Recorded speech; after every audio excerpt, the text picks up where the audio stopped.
Southwest Louisiana. Okay, Maggie majored in English at the University of Louisiana and later earned her master's degree from the University of New Orleans.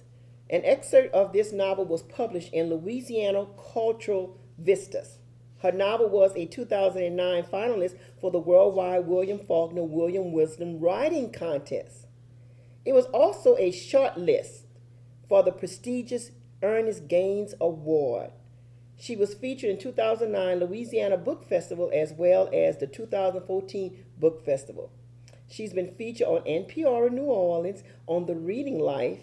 She will be featured in the June edition of Acadiana Profile magazine. She is a Center of Black Literature Fellow and an educational diagnostic. She lives with her two sons and wonderful husband. All right, Maggie, we're here. Yes, we are, and I'm so happy to be here. I've had a wonderful time, been able to get that wonderful Southwest Louisiana cuisine, I tell you. Had a snowball, had a fresh catfish in Laurelville at the freshwater catfish place. And he said, the fish doesn't get any fresher than this. So you want to wait for the boat. They cut it right then and there. I loved it. And had the Cajun stuffed bread, so I'm nice, well fed, and ready to roll. Okay. Maggie, coming up in Lerville, which actually is a beautiful place. What are some of the things that you learned and enjoy when you had to wind up leaving from Lerville? What are some of the things that I missed? Some of the things that you missed. I missed my clear blue, celestial blue skies. I missed just the simplicity of life. I missed the clean air of the country. I missed the sugarcane fields that I grew up in. I mean, my house was surrounded by sugarcane fields, old dirt road. I miss my Zydeco music that they play on KRVS. I miss my good swing out music that they play on KIEE that you jam on all the time. Those are some of the things I miss. I miss the balls the swing out balls, the Zydeco, the trail rides, all of those things. Okay, so Celestial Blue Skies is a story about a young girl, Celeste. Is it Celeste? Celeste. Celeste. Okay, who's part of a family with its share of dysfunctional in a small Louisiana town where everyone knows everybody's business. So what inspired your creation? Celeste was inspired by my first character, Toot. Toot has mental illness, and she's a free spirit. However, initially the protagonist, Toot, I was told by many editors and agents that they wouldn't like her. Because we know that sometimes people with mental illness, they can have issues, and they can be mean. And Toot is mean, and she wasn't a responsible person. And they said that, that they probably wouldn't like the character. So then I made my character Celeste, which is a little girl, which people can relate to growing up. I made it a coming-of-age story. I like to read when I was younger. Judy Blume was my favorite writer. I was raised by strong women in my life, and my book has a lot of strong women in it. My grandmother had mental illness as well as others in my family. However, that's where, the similarities stop. I was raised by my loving and responsible parents. My mother was nothing like Toot. My father was very present in my life. He raised 10 children while working at a sugarcane mill. And all of us turned out very successful. My family has always been very supportive and loving. Yes, indeed. Yes, indeed. Now you mentioned that they didn't care too much about the first character. Right. However, the first character is still there. Yes, she's still there, but she's not the main character. She's not the protagonist. Like, the story is basically told. The story is the book is broken into different parts with different told from different points of views by women. But most of the chapters are told by Celeste, and it stays with her story more so than the others. It's like a little artistic approach that I took with the book. Yes, ma'am, you sure did. And your father raised 10 children off on sharecropper funds. Pretty much. A farmer. Yes. because that's basically what we had in Lurville. That's it. Were farmers, That's it. and you either pick pepper, okra, You know it. sugar cane, and stuff like that. So yes. Alvin Ozan, my farmer, was a farm. My father was a farmer. He had to give up his farming and raising his sugar cane. He had a little garden in the back. He had to give that up.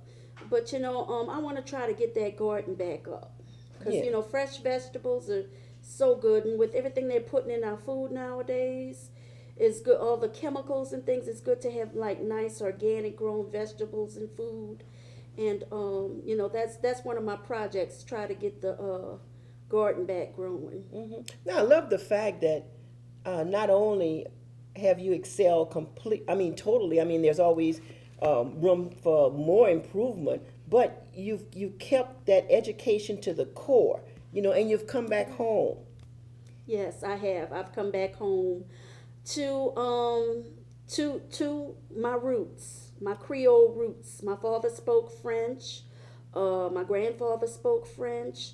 And then we have our African roots, our Creole roots, and it all goes together. And literacy has really was something that really helped me. We had like a bookmobile that came. You remember the bookmobile in Laurelville? I remember the bookmobile. We need a bookmobile today, especially in our rural areas. Yes. We need to focus on getting our children reading more, writing more. We as adults need to read and write more, and we need to support the arts, and that's important. I see you have a lot of books that you took from your library today. Yes, just a fraction. Just a fraction, and I'm looking at some of them. Some of them I have there. Yes, indeed. So we have similar tastes. Yes, we sure do. And of course, we're hoping that the telephone number will be placed on the screen because this is a live segment. We're here from 2 to 3 with our live segment. If anyone wanted to bring something like to the come to the TV station, they're welcome to do so. And that's what we're about. We're about like trying to have people come in with their literature, ask you some questions, and however you want to guide them. Yes, we want to try to get like a literacy circle here, because I know I've connected with you. Miss Sherry Brown had a African American authors book roundtable. I asked her to come and be a part, but she had a prior engagement of the program, because it's not only about promoting my book, it's about promoting literacy. I don't care if you get my book from the library. You can request it from the library. It's not about buying my book. I'm not making a lot of money off of this book, but I do believe in promoting literacy, reading and writing as an educational diagnostician, as a teacher. I used to teach at New Iberia Senior High, Northside High School. Those two little shout outs there.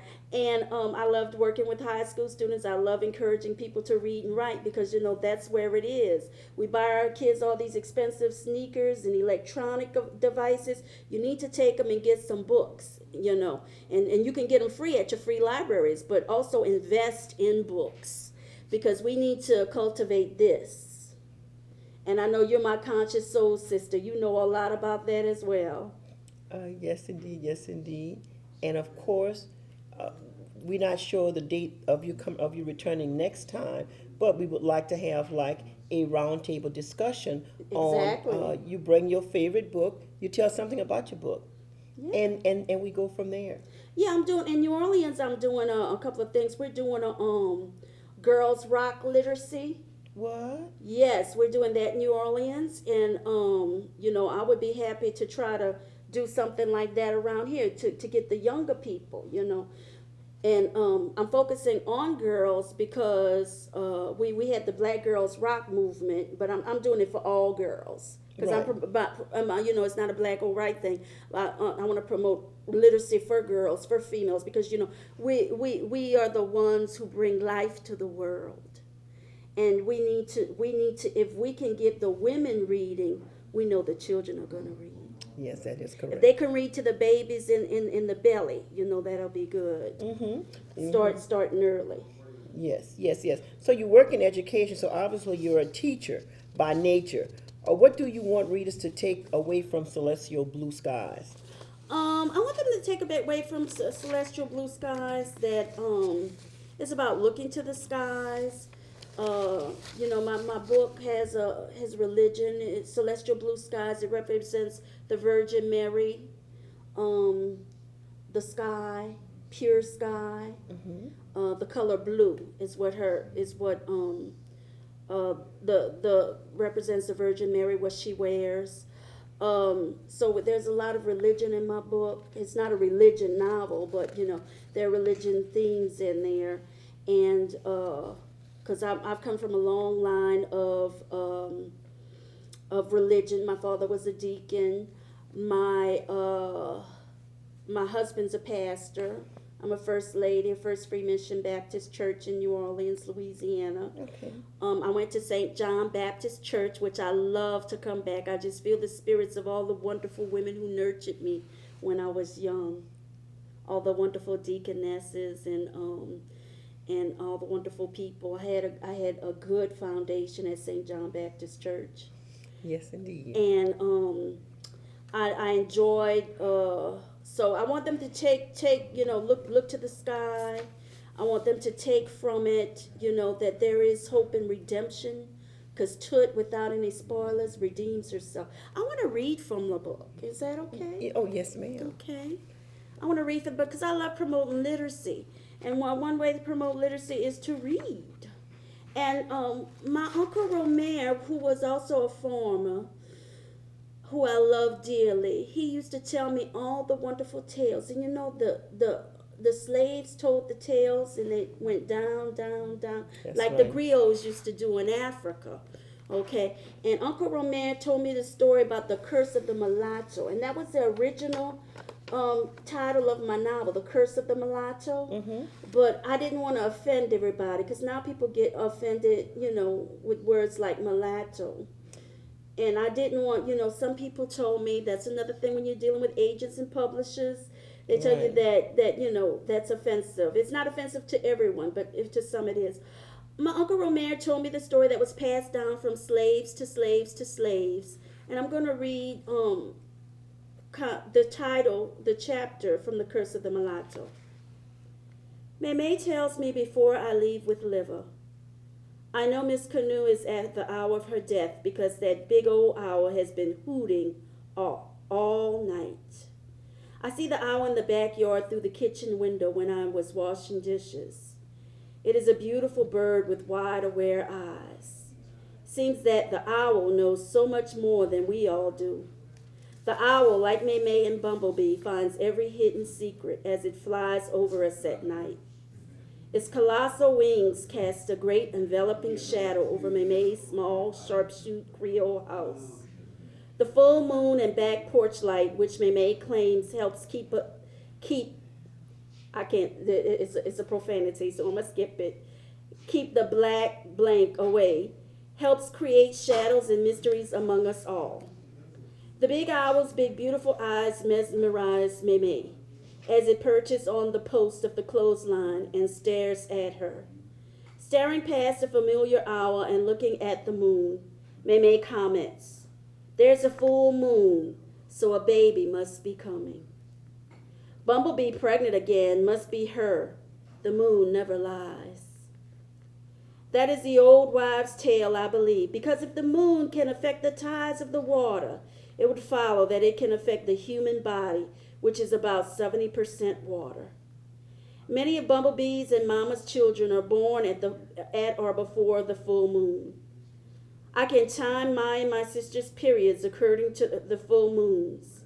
Mame says that when the girls are around each other, their periods affect one another. That night I go to bed. I've learned to wrap myself up with a quilt so that Tiny doesn't wet me, especially since Mame is listening to me take baths now. I don't stay long in the restroom as I'm dressing before, like a girl as Mame wants me to. Before Mame goes to bed, she tells me, "I want you to start seeing boys. Bumblebee is so nice." She says that you can invite them to her house. You can also use her phone. She says that too many girls get hot when they go to college because they don't get to live their life. I want you to invite that little boy who always asks